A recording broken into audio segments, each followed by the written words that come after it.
Mesdames et messieurs, assalamu alaikum wa rahmatullahi wa barakatuh. Que la paix et bénédiction, mais aussi la miséricorde d'Allah soit sur vous tous. Aujourd'hui, nous allons bien sûr proposer un sujet tout à fait important. Il s'agit des épreuves en islam. Les épreuves et les crises, mais aussi les problèmes représentent des moments très durs, des moments très forts dans la vie de chaque être humain. Mais comment l'islam a traité de telles situations, et notamment des situations au cours desquelles il y a des sinistrés à cause des catastrophes naturelles, comme des séismes, de tremblements de terre, de cyclones et ainsi de suite. Et comme vous savez, récemment, il y avait un séisme très fort qui a frappé la Turquie et la Syrie. Donc, encore une fois, les sinistrés doivent comment traiter de telles situations, mais aussi les autres musulmans doivent faire quoi pour aider ces gens sinistrés. Donc c'est presque le grand sujet dont on va discuter durant les prochaines minutes avec notre invité de marque, Dr Sami Mandour. C'est un professeur à l'université d'Al-Azhar. Dr Sami Mandour, vous êtes le bienvenu sur Natem International et assalamu alaikum wa rahmatullahi wa barakatuh. Wa alaykum assalam wa rahmatullahi wa barakatuh. Donc, Dr Sami Mandour, quels sont les types de différentes épreuves éprouvées par les musulmans? Oui, bismillahir rahmanir rahim, alhamdulillah, wa salatu wa salamu ala sayyidina rasulillah wa ala alihi wa sahbihi wa man wala. رب اشرح لي صدري ويسر لي أمري واحلل عقدة من لساني يفقه قولي. Comme vous l'avez déjà dit, nous avons tous, en tant qu'êtres humains, nous affrontons des épreuves, nous subissons des épreuves, quelquefois de petites épreuves et parfois aussi des grandes épreuves. Nous, en tant que musulmans, nous croyons que l'homme est toujours éprouvé. Quand on est le plus éprouvé, on est le plus aimé de la part d'Allah subhanahu wa ta'ala. Puisque nous avons un hadith du prophète sallallahu alayhi wa sallam, où le prophète sallallahu alayhi wa sallam a dit « Ashaddu n-nasi bala'an al-anbiya », c'est-à-dire les gens les plus éprouvés, c'est-à-dire les gens qui subissent plus d'épreuves, sont les meilleurs auprès d'Allah subhanahu wa ta'ala. Et ce sont les prophètes. Et puis, les gens les plus proches d'Allah subhanahu wa ta'ala. Donc, quand on est plus proche, donc on aura plus d'épreuves. Et pourquoi? Parce que Allah subhanahu wa ta'ala, quand il y a des épreuves, nous, en tant qu'êtres humains, nous subissons ces épreuves-là. Et si on a fait face à ces épreuves par la patience, dans ce cas-là, on est plus proche d'Allah subhanahu wa ta'ala, on obtiendra la satisfaction d'Allah subhanahu wa ta'ala, on aura l'immense récompense de la part d'Allah subhanahu wa ta'ala, puisque Allah dit même dans le Coran « Innama yuwaffa as-sabiruna ajrahum bighayri hisab » c'est-à-dire Allah subhanahu wa ta'ala rétribue ceux qui se patientent par les immenses épreuves. Ce sont les immenses récompenses. Ce sont des récompenses qu'on ne pourrait jamais compter, sans compter, je dis quand même. Donc, les patients, les endurants, ceux qui supportent les épreuves auront une grande récompense auprès d'Allah subhanahu wa ta'ala. Et si on essaye de préciser les différents types de ces épreuves, là vous avez dans le Coran un verset coranique qui essaye de nous dire ces différentes catégories, ces différents types d'épreuves. Voilà, vous avez un verset dans la sourate al-Baqarah وَلَنَبْلُوَنَّكُمْ بِشَيْءٍ مِّنَ الْخَوْفِ وَالْجُوعِ وَنَقْصٍ مِّنَ الْأَمْوَالِ وَالْأَنفُسِ وَالثَّمَرَاتِ وَبَشِّرِ الصَّابِرِينَ. Vous avez donc dans le verset نَبْلُوَنَّكُمْ, nous allons vous éprouver par différentes sortes d'épreuves. شَيْءٍ مِّنَ الْخَوْفِ, vous avez donc la crainte, la peur. والجوع, la famine, وابن الخوف والجوع, ونقص من الأموال, donc manque des biens, والأنفس, c'est-à-dire manque des personnes, c'est-à-dire la mort, والثمرات, manque des richesses, manque des récoltes. Donc là, vous avez différentes épreuves ayant relatif à différents aspects de notre vie, y compris les aspects naturels. On parle des éclipses, on parle des séismes, des tremblements de terre et d'autres catégories des épreuves. Donc, qu'est-ce que nous devons faire en tant que musulmans face à ces épreuves? Nous, en tant que musulmans, dans ce cas-là, donc ça sera une autre question que nous devons traiter. Donc, notre cher invité, Dr Sami Mandour, permettez-moi de proposer un reportage concernant ce sujet à nos chers téléspectateurs pour avoir plus d'informations concernant, encore une fois, ce sujet, les épreuves et les sinistres du point de vue islamique.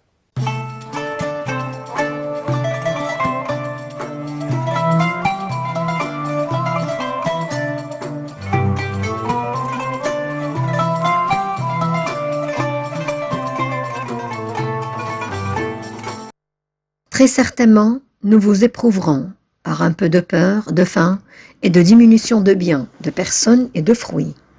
Et fais la bonne annonce aux endurants qui disent « Quand un malheur les atteint, certes, nous sommes à Allah et c'est à lui que nous retournerons. » Allah le Très-Haut a créé la mort et la vie pour nous tester. Il a toujours rappelé aux gens son existence en envoyant des prophètes et en révélant des livres sacrés. Il a enseigné par l'intermédiaire de ses prophètes que les malheurs et les calamités sont une épreuve et que de grandes récompenses seront données à ceux qui ne se rebellent pas, mais demeurent patients. En effet, notre prophète dit « Comme l'état du croyant est agréable, toute situation est bonne pour lui, et cette situation n'est que pour le croyant. Il est reconnaissant quand quelque chose de bien lui arrive, et c'est un bien pour lui. Quand les ennuis arrivent, il est patient, et c'est également un bien pour lui. Lors des tremblements de terre, par exemple, on perd beaucoup d'âmes, bâtiments effondrés, villes en ruine, personnes sous les décombres. Ces terribles images que nous avons tous vues nous ont tous touchés. En tant que musulmans, notre devoir dans le cas de catastrophes naturelles est de souhaiter qu'Allah le Très-Haut leur donne le rang de martyrs, car notre prophète dit « Ceux qui sont morts au milieu de l'effondrement sont des martyrs ». Un musulman devrait considérer tout ce qui lui arrive comme une épreuve. Les catastrophes, les guerres ou les pandémies nous montrent à quel point les êtres humains sont impuissants, à quel point la puissance d'Allah est grande et que personne ne peut résister à cette puissance. On réalise une fois de plus que le monde est éphémère, que nous vivons sans savoir ce qui nous arrivera demain, que nous devons compter sur Allah et ne compter que sur lui. Notre devoir est de demander de l'aide à Allah en usant de la patience et de la prière. La responsabilité du musulman est de devenir en aide aux victimes, car c'est le temps de la solidarité, le temps de la fraternité et le temps de l'aide.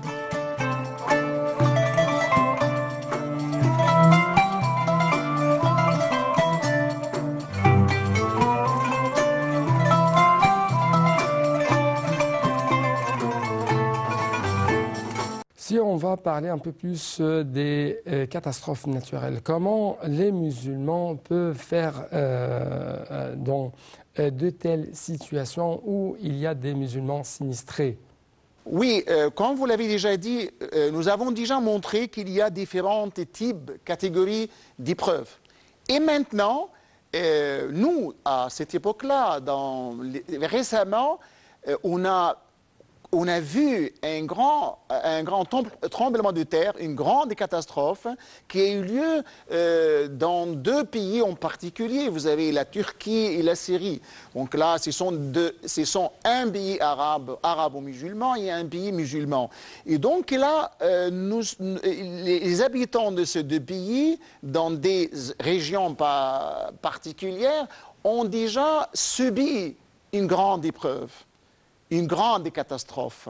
Et donc, certaines personnes disent, voilà, il y a de mal. Oui, bien sûr, il y a de mal. Mais face à ce mal, moi je dis épreuve, face à ces épreuves, il y avait quand même, derrière ces épreuves, il y a des leçons, il y a des signes.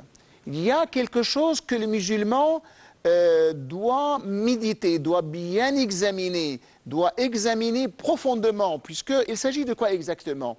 Si vous essayez de voir qu'est-ce qu'un tremblement de terre, qu'est-ce qu'un éclipse du soleil ou de la lune, par exemple? Qu'est-ce qu'il y a? Il y a, par exemple, de la pluie fine, raïth.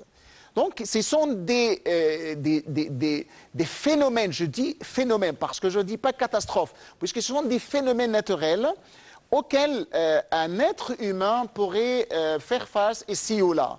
Donc, face à ces phénomènes naturels qui pourraient être pour certains gens des catastrophes, il y a des aspects positifs, il y a des aspects, il y a deux leçons, si je peux dire quand même, puisque si on essaie de voir ça dans l'histoire même de l'islam, à l'époque même du prophète, il y avait, par exemple, il y avait une éclipse de soleil, de la lune, il y a de la lune en particulier. Là, nous avons déjà un hadith qui parle de l'éclipse de la lune au temps du prophète Mohammed sallallahu alayhi wa sallam, du vivant du prophète. Et cette éclipse de la lune, c'est correspondu à la mort de l'un des fils du prophète Mohammed sallallahu alayhi wa sallam, Ibrahim. Et donc là, les gens ont déjà essayé de faire cette coïncidence entre les deux faits. Un fait naturel, entre parenthèses, c'est-à-dire un phénomène naturel, et un autre fait personnel dans la vie du prophète Mohammed sallallahu alayhi wa sallam, qui est la mort de son fils. Et donc, quand les gens ont fait ce lien entre les deux faits, le prophète sallallahu alayhi wa sallam a montré aux musulmans qu'il n'y a aucun lien entre les deux événements, les deux faits, en disant à tous les musulmans à cette époque-là que les éclipses, ce n'est qu'un signe d'Allah subhanahu wa ta'ala. C'est l'un des signes d'Allah subhanahu wa ta'ala dans l'univers. Ayatun min ayatillah. Inna ash-shamsa wal qamara la yankhasifani limawti ahadin aw hayatihi wa innama huma, comme le sens du hadith le dit, ayatani min ayatillah. Donc l'éclipse de la lune ou de la soleil, du soleil n'a pas lieu parce que à cause de quelque chose d'un fait particulier dans la vie d'une personne, c'est pas à cause de la grandeur d'une personne ou bien de la bassesse d'une personne. Il n'y a aucun lien entre les deux événements. Et donc, c'est quoi donc ces deux phénomènes au messager d'Allah? Le prophète a dit, ce sont deux signes cosmiques dans l'univers d'Allah subhanahu wa ta'ala. Ce sont deux signes divins. Ce sont deux signes qu'Allah subhanahu wa ta'ala a créés dans notre univers pour des leçons particulières. Et donc, une autre fois, quand il y a, par exemple, quand il y avait déjà une certaine sécheresse à l'époque du vivant du prophète Mohammed sallallahu alayhi wa sallam, il y avait un bédouin qui est venu voir le prophète sallallahu alayhi wa sallam alors que le prophète se tient debout sur le minbar pour prêcher. Et donc le bédouin a montré au prophète Mohammed sallallahu alayhi wa sallam que tout est péri. C'est-à-dire les animaux ont péri, et les plantes ont péri. C'est-à-dire il y a une catastrophe. C'est-à-dire, il y a de la famine. Donc, il a demandé au prophète sallallahu alayhi wa sallam d'invoquer Allah subhanahu wa ta'ala en faveur des gens de Médine et des environs de Médine pour qu'Allah subhanahu wa ta'ala fasse que la pluie tombe. Et donc, le prophète sallallahu alayhi wa sallam a invoqué Allah subhanahu wa ta'ala et là, il pleut tout de suite. Et il pleut. Et donc, quand il pleut, il a continué. Il ne cesse pas de pleuvoir durant un certain temps, de manière à ce qu'il y a des gens qui disent au prophète, le même bédouin est venu voir le prophète sallallahu alayhi wa sallam pour lui dire, oh prophète, invoque Allah subhanahu wa ta'ala pour que la pluie s'arrête. Parce que là, s'il y avait la pluie fine, toujours il y a de la pluie, donc ça peut aussi périr les plantes, périr les aliments, et dans ce cas-là, les constructions doivent s'effondrer. Et donc là, ce sont de plusieurs épreuves à partir de ce signe divin. Et donc là, il y avait toujours cette épreuve que le musulman doit affronter d'une certaine calme, pour être apaisé, il doit recourir, il doit chercher protection auprès d'Allah subhanahu wa ta'ala pour qu'Allah subhanahu wa ta'ala enlève et dissipe le mal. Donc, il y avait des épreuves, mais derrière, il y avait aussi des leçons, il y avait aussi des signes d'Allah subhanahu wa ta'ala. Pourquoi? Parce qu'Allah subhanahu wa ta'ala nous dit, voilà, la vie change de temps en temps. Et quand la vie change de temps en temps, essayez de vous rappeler, bien sûr, ça vous rappelle quoi exactement?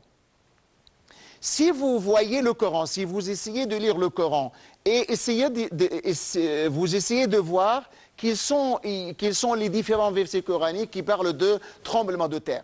Donc, tous les versets qui parlent de tremblement de terre ont déjà un lien étroit au jour du jugement dernier, c'est-à-dire au jour dernier. Yawmul Qiyamah. Donc, إذا زلزلت الأرض زلزالها, il s'agit du jugement du jour dernier. إذا وقعت الواقعة ليس لوقعتها كاذبة إذا رجت الأرض رجا, dans cette même sourate.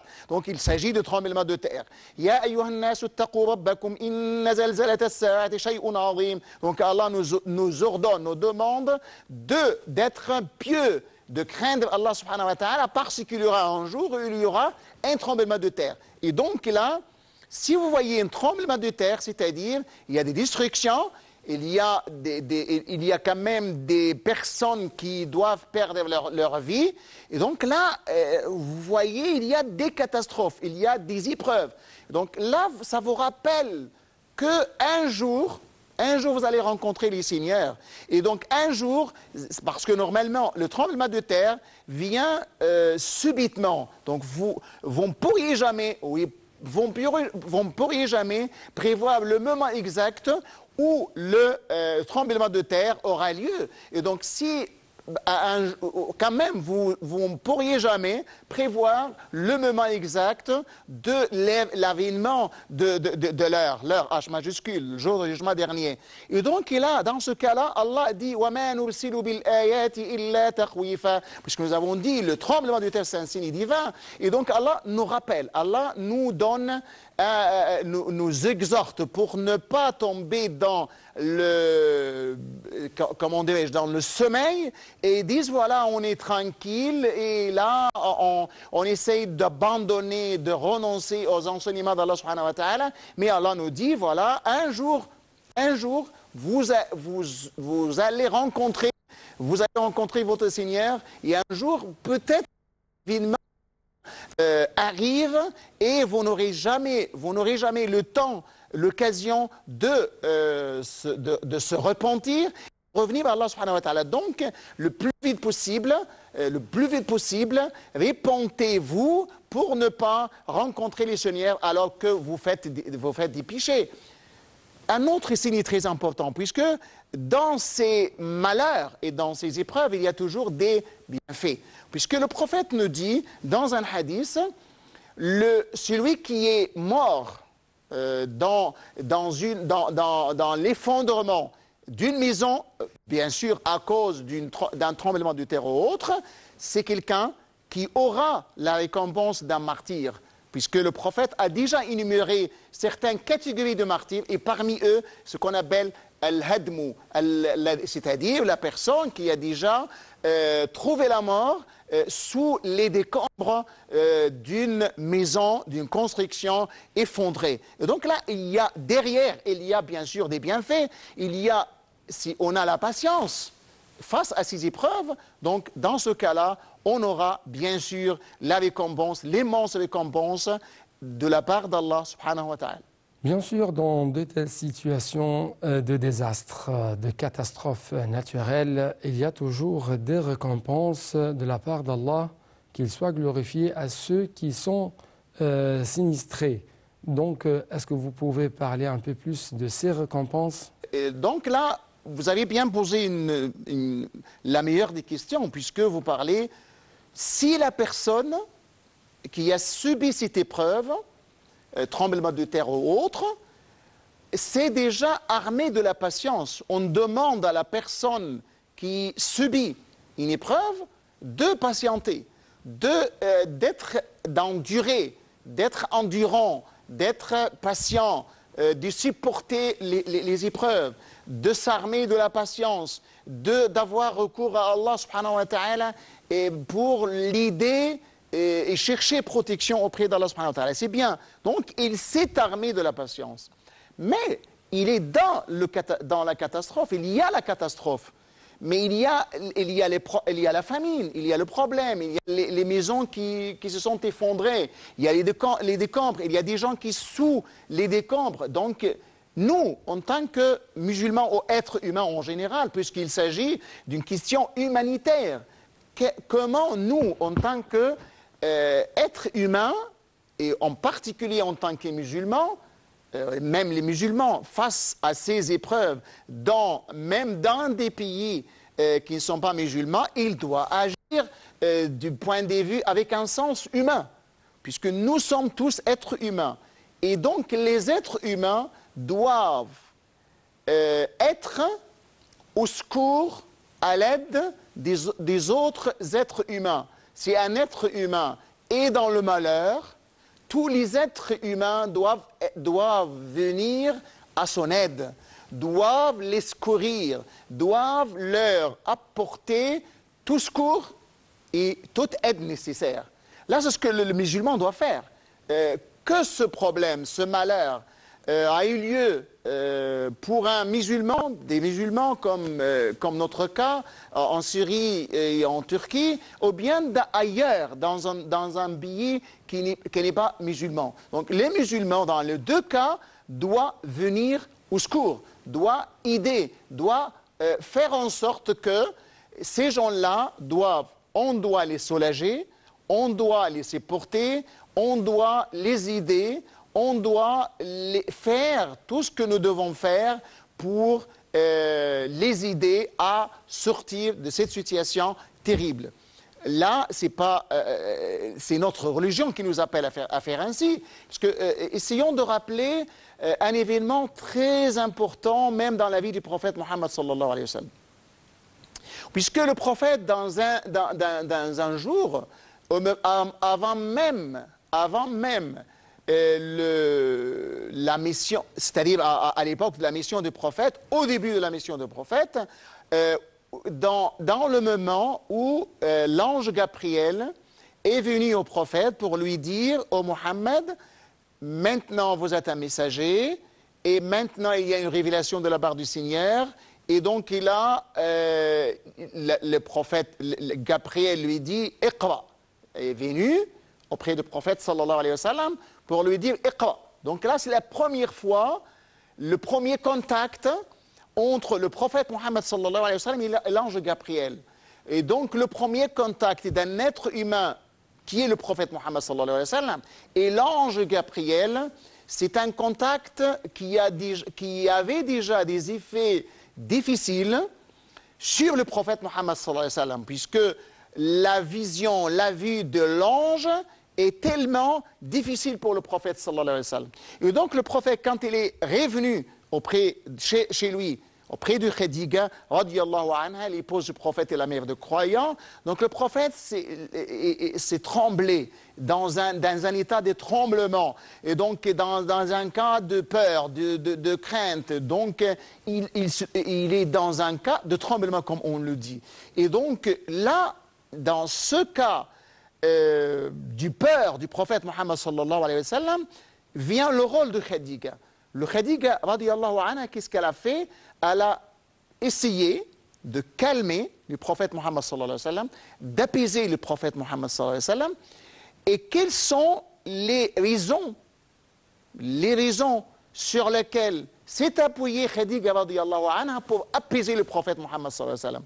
Donc, elle rappelle au prophète Mohammed sallallahu alayhi wa sallam qu'Allah subhanahu wa ta'ala lui dit « La yukhzika Allahu abada » Allah ne t'humiliera jamais. Donc, dans ce cas-là, la question qui se pose ici, c'est la suivante. Pourquoi Khadija a recours à cette argumentation? Allah ne t'humiliera jamais. Donc c'est un jugement. Donc, Khadija radiyallahu anha, devrait argumenter ce jugement-là. Allah c'est un Allah ne t'humiliera jamais. Et donc, quelles sont les argumentations? Les argumentations, c'est le suivante. Innaka tasilur rahim. Donc, vous observez bien les liens de parenté. Wa tu'inu, parmi les raisons, parmi les arguments, tu'inu ala nawa'ib ad-dahri, comme elle a déjà dit Khadija radiyallahu anha. C'est-à-dire, Muhammad sallallahu alayhi wa sallam vient au secours des gens dans les moments difficiles, dans les vicissitudes, parce qu'il y avait des malheurs. Vous, Muhammad, vous êtes là pour donner un coup de main, pour secourir les gens qui sont dans les malheurs.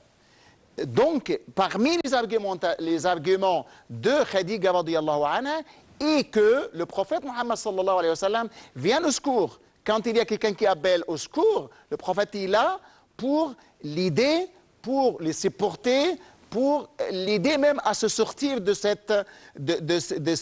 cas, de cette situation terrible. Innaka la tasilur rahim wa taksibul ma'doum wa tu'inu ala nawa'ib ad-dahr. C'est le plus important. Tu'inu ala nawa'ib ad-dahri. Tu viens au secours dans le moment difficile, dans les malheurs auxquels font face les gens. Donc ça le Muhammad sallallahu alayhi wa sallam. Et donc, dans les moments terribles, dans les moments difficiles, surtout dans le moment où il y a lieu un événement, un phénomène naturel difficile aux gens, qui a faisant des blessés, faisant des déplacés, faisant même des tués, donc des personnes tuées. Donc nous devons, en tant qu'êtres humains, nous devons être à côté d'eux, nous devons les aider, nous devons se coopérer pour les soulager et les aider à se sortir de cette situation, par exemple par les tentes, par les aides financières, par les subventions,